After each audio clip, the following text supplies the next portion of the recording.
ये जो headline management की बात की है, आप हेडलाइन मैनेजमेंट कब तक कीजिएगा इस तरीके से कि आप बीच में कुछ भी आप कर लीजिए? ये तो बहुत देर तक। और अभी जो ये 5 पॉइंट आपने भी देखे, आपने भी उसमें रहा, और जो एसआईआर जिसने बीच में थोड़ा रुक सा गया था, वो उसी इश्यू से वो शुरू करने हैं, और चीफ जस्टिस ऑफ इंडिया के पास पहले जाने वाले, उनका पहला पॉइंट इसमें ये जुड़ा हुआ है। तो वो एसआईआर की कभी 2 कदम आगे 2 कदम पीछे। तो ये जो पूरे के पूरे, इसको लेकर आपका अपना क्या विश्लेषण है? और दूसरा जो एंटी डिफेक्शन लॉ है, उसमें जो कहीं लैक्यूनाज रहे हैं, बहुत सारी चीजें आपने उसको इस तरीके से नहीं वो कर पाए हैं। क्या आप होना चाहिए? जैसे बार बार होता है कि अब जिसके लिए आप 5 साल के लिए चुने गए हैं वो ना छोड़ा जाए। दोनों तीनों पर आप टिप्पणी करिए जोशी जी। देखिए संजीव जी, इंडिया अलायंस की जो व्यवहारिक स्थिति है उसमें रविंद्र जी ने बड़े अच्छे ढंग से समझाया कि अब जरूरत क्या है। अब देखिए एक बात तो साफ है कि जो भी हमारे बीजेपी के समझ में आ गया कि भाई चुनाव बड़ी ईमानदारी से तो नहीं जीता जा सकता, चाहे वो बिहार का हो, चाहे वो पश्चिम बंगाल का हो, या उससे पहले महाराष्ट्र या हरियाणा का रहा हो, जीता नहीं जा सकता। अब उसके लिए तो एसआईआर और दूसरे जो हथकंडे हैं वो अपनाने जरूरी हो गए। ये वो समझ में आ गया कि एक बात और भी समझ में आ गई कि भारत का जो बहुसंख्यक समुदाय हिंदू है वो पूरी तरह से इनके साथ ईमानदारी से नहीं जा सकता। ये इन्होंने 2014 से अब तक देख लिया कि ईमानदारी से नहीं जा सकता। और 2024 में जो सीटें इनकी घटी, 63 सीटें, उससे और भी समझ में आ गया। तो इनके सामने एक ही रास्ता है कि जब तक हम रिगिंग नहीं करेंगे, जब तक हम मतलब गैर संवैधानिक हथकंडे नहीं अपनाएंगे, तब तक हम मतलब 3/4 मेजोरिटी पूरे देश में नहीं ला सकते, लोकसभा राज्यसभा को छोड़कर के प्रदेशों में। क्योंकि ये तो पूरी तरह से एक एजेंडे के साथ काम कर रहे हैं ना। इनका शुरू से वो है कि भाई हमको इस देश को हिंदू राष्ट्र बनाना है। अब हिंदू राष्ट्र बनाने के लिए तो पूरा संविधान को बदलना पड़ेगा। उसके लिए आपको संसद और विधानसभाओं में एक पर्याप्त बहुमत चाहिए। तो वो चाहते हैं कि ईमानदारी से नहीं आ सकती, ये स्पष्ट हो गया। अब दूसरा उन्होंने जो ताजा जो यानी पश्चिम बंगाल में जो टीएमसी की हार हुई है, उससे एक बात साफ हो गई कि कुछ भी कहो, सत्ता के साथ विधायक हो या सांसद हो, वो उसके हार और जीत के साथ पार्टी के साथ रहते हैं। विचारधारा का जो महत्व होना चाहिए, उसके प्रति जो कमिटमेंट होना चाहिए, वो नहीं है। एक बड़ा खतरा ये हो गया, मुझे सबसे बड़ा खतरा जो लग रहा है कि टीएमसी जो हारी और उसके साथ जो वहाँ के विधायक लोग अलग से चले गए और अब एमपी जाने की तैयारी में, जैसा कि रविंद्र जी ने बताया। 80 में जोशी जी, 80 में 61 चले गए विधायक, और हाँ, यहाँ मैं वही 28 में कह रहा हूँ। 20 तो सांसदों इसका की मतलब ये हुआ, नहीं तो इसका मतलब ये हुआ कि बीजेपी एक गिद्ध की दृष्टि लगाए हुए है क्षेत्रीय दलों पर, कि क्षेत्रीय दल का हारते हैं और हारते हैं, जीतते हैं, जो भी है, उनके विधायक और एमपी को कैसे तोड़ा जाए और इसके माध्यम से अपनी तादाद बढ़ाई जाए। यानी वो ईमानदारी से नहीं जा सकते। इसलिए इंडिया अलायंस ने जो एक पहला एजेंडे पर पहला पॉइंट रखा कि भाई ये है कि हमको चीफ जस्टिस को उसको लिख के देना है कि भाई ये है। तो ये एक बड़ा महत्वपूर्ण है। देखिए आज की मीटिंग का सबसे बड़ा महत्व मेरी दृष्टि में ये है कि इससे इंडिया अलायंस पुनर्जीवित हो गई। अब तक तो ये मान के चला जा रहा था कर्नाटक के बाद कि पता नहीं क्या होगा, लेकिन आज 25 दलों, यानी इसमें 23 तो मौजूद थे और 2 दलों ने ऑनलाइन, जिसमें ठाकरे साहब हैं और आपके शुभ सोरेन है, उन्होंने अपना सहमति और सपोर्ट दिया। 25 दलों का एक बड़ा कंसोलिडेटेड मैसेज, एक नया नैरेटिव तो बना। क्योंकि बीजेपी ने बड़ी कोशिश की कि भाई इनको इकट्ठा होने ना दिया जाए, हेडलाइंस बटो दी जाए, जैसा कि अभी बताया गया उनके घर पे मीटिंग हुई यादव के, हाँ फलाना ढिकाना जो भी है। तो हेडलाइन बटोरने में तो देखिए आप बीजेपी को 2 कामों में आप बीजेपी को और संघ को बीट नहीं कर सकते। एक तो अफवाह फैलाने के मामले में पहले भी कहा जा चुका कि यह अफवाहों का कारखाना है, तो अफवाह फैलाने और फेक नैरेटिव तैयार करने, ये तो इस मामले में तो अभी तक अनबीटेबल है, इसमें कोई दो राय नहीं है। तो लेकिन ये सस्टेन करना और इसको सस्टेन ना करने देना, ये काम विपक्ष का है। तो इंडिया अलायंस के आज का जो सबसे 5 पॉइंट हैं, ठीक है, उसमें कुछ ऑर्डिनरी है, लेकिन इसमें यह है कि जो मानसून सीजन होगा उसमें हर सुबह जब भी सेशन शुरू हो तो एलओपी के चैम्बर में मिलेंगे और सिर्फ एक स्ट्रेटेजी तय होगी कि भाई आज, और उस इसके साथ साथ जैसे 7 प्रदेशों में जो चुनाव होने वाला है उसमें देखिए यूनिटी दिखाना, ये ठीक है कि पंजाब में एक बहुत बड़ी समस्या तो होगी, तो वैसे आप पार्टी इनके साथ तो आज भी नहीं है, केजरीवाल जी वैसे दिल्ली में हैं लेकिन वो आई नहीं।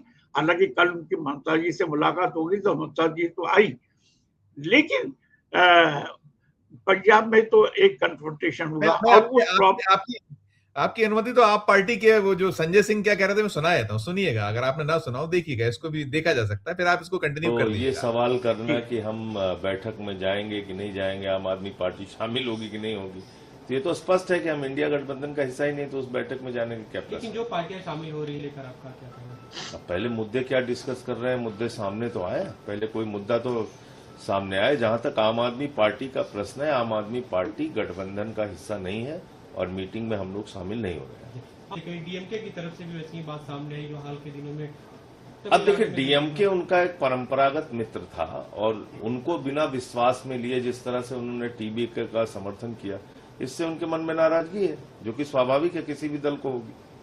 लेकिन ये भी कहा जा रहा है, कई नेताओं की तरफ से कहा गया कि ये विपक्षी दलों की बैठक है, इंडिया अलायंस करें तो विपक्षी दल के तौर पे भी अलग अलग पार्टियां उसमें भाग ले सकती। भाई, ये इंडिया गठबंधन की बैठक है और आम आदमी पार्टी इसमें शामिल नहीं हो रही। आप कितनी भी तरीके से पूछेंगे, जवाब यही है। आज कई जगह जिसमें इंडिया, जवाब यही है कि आप हम नहीं कह रहे हैं, करिएगा आप कंटिन्यू।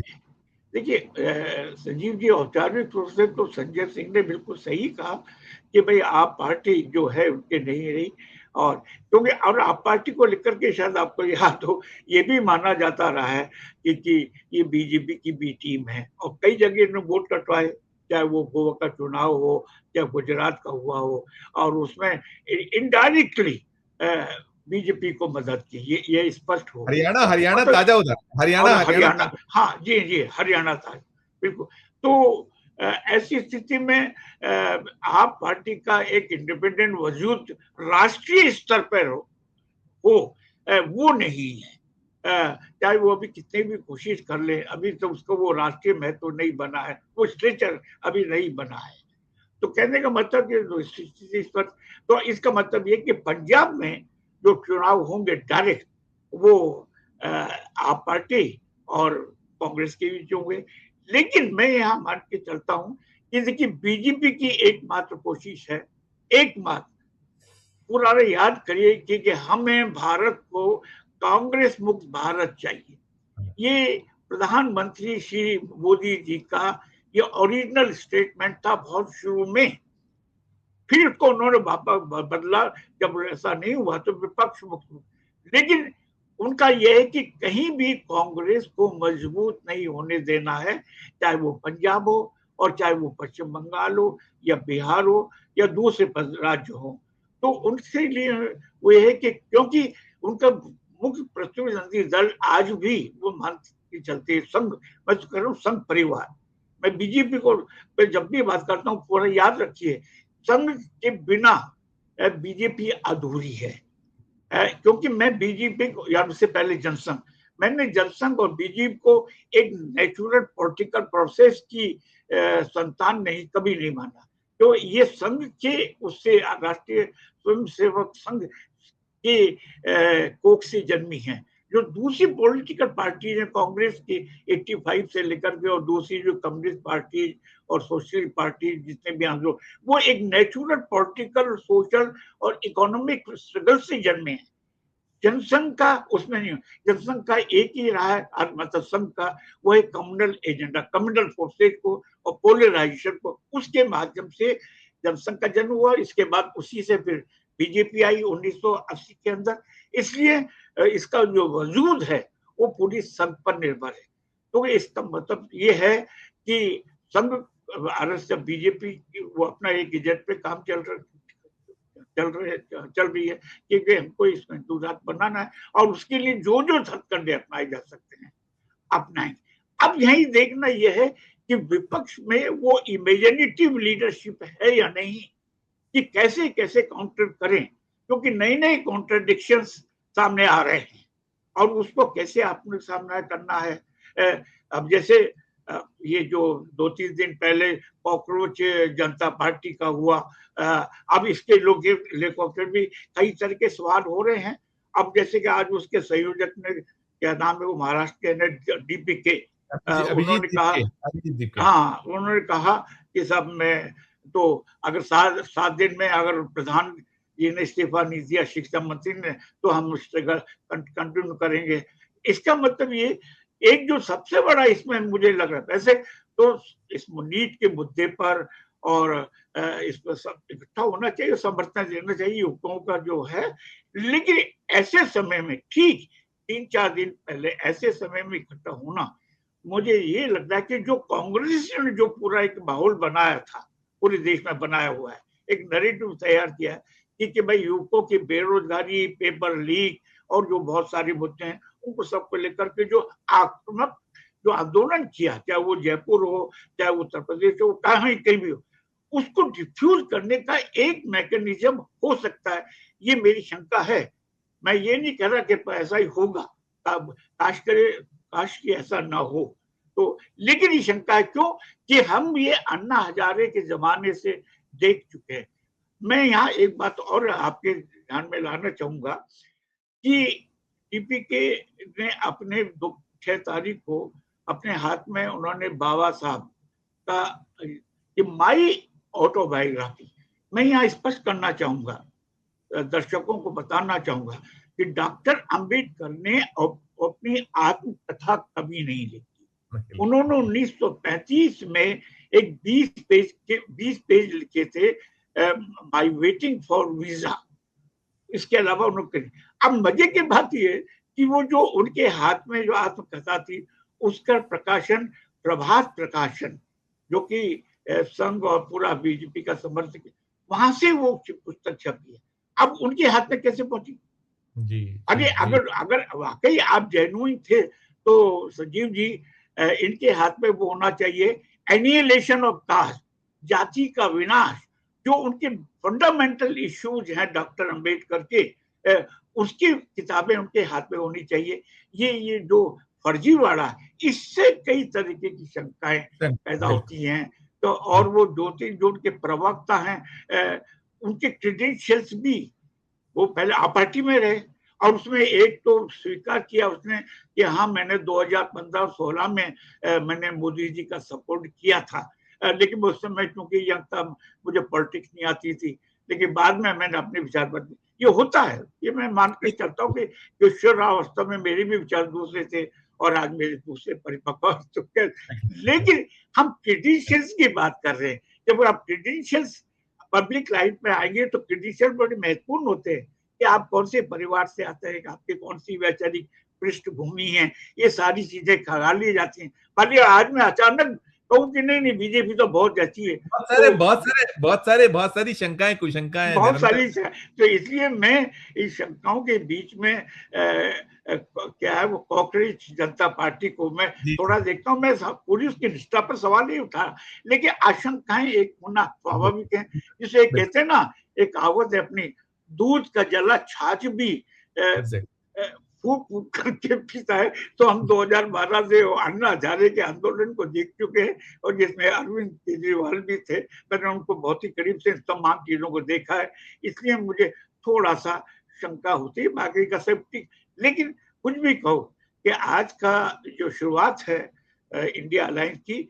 ये पुनर्जीवित हुई है और मैं समझता हूँ कि एक मैसेज तो जाएगा, कुछ मीडिया के बावजूद भी एक मैसेज आएगा पूरे देश में।